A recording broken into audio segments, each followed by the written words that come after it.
বছরের শুরুতেই বাড়ছে চালের দাম। গেল 15 দিনে মিনিকেট চালের দাম কেজিতে বেড়েছে 8 টাকা পর্যন্ত। আমনের ভরা মৌসুম এখনো শেষ হয়নি, তবু কেন বাড়ছে চালের দাম?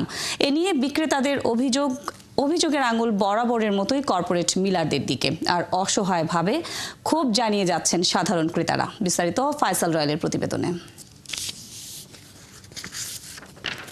সবাই তো আর হাই প্রাইসে কিনতে পারে না, এটা মিডল ইস্ট ফ্যামিলি মধ্যবিত্ত যাদের খুব কষ্ট হয়। সাগর মিনিকেটটা নিলাম, ওটা 72 টাকা কেজি আমি নিয়েছি।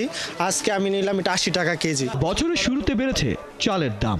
চলতি সপ্তাহে সরু চালের দাম কেজিতে 6 থেকে 8 টাকা বেড়েছে। মাঝারি মানের চালের দাম বেড়েছে 5 থেকে 8 টাকা এবং মোটা চাল 2 থেকে 3 টাকা।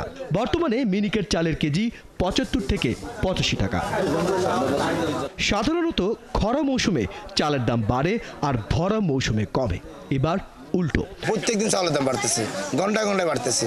যে মিনিকেট চাল ছিল আপনার 85 টাকা, 80 টাকা, 70 টাকা, বর্তমানে 80 টাকা। সবচেয়ে ভালো মিনিকেট যেটা, ওটা বর্তমানে আপনার 4000 টাকা বস্তা, 50 কেজি, মানে এক কেজি 80 টাকা। চালের পাইকাররা দুষছেন কর্পোরেট কোম্পানিগুলোকে। বিভিন্ন বড় বড় কোম্পানিগুলোরে লাইসেন্স দেওয়ার পরে মনে করেন যে তারা মজুত করতেছে, তারাই অনেক কিছু করতেছে। এই বড় মৌসুমে এরকম দাম বাড়া জীবনে কখনো দেখিনি, কারণ এখন বাড়ার কথাই না। কর্পোরেট কোম্পানিগুলো মাল কিনা তারা গোডাউন করে রাখছে। এদিকে চালের এই আমদানিকারক জানান, বাংলাদেশে চালের দাম বাড়ার খবর পেয়ে ভারতের রপ্তানিকারকরাও দাম বাড়ান, যার প্রভাব বাজারে পড়ছে।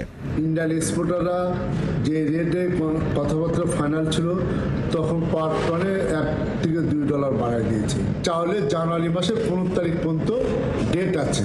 আমরা যারা ইম্পোর্টার, যারা ইম্পোর্ট করে, তখন দেখছে যে 15 তারিখে 15 তো চাউল আসবে না, তখন দামটা আলটিমেটলি বেড়ে গেছে। দেশে চাল উৎপাদন হয় 3.5 কোটি টনের বেশি।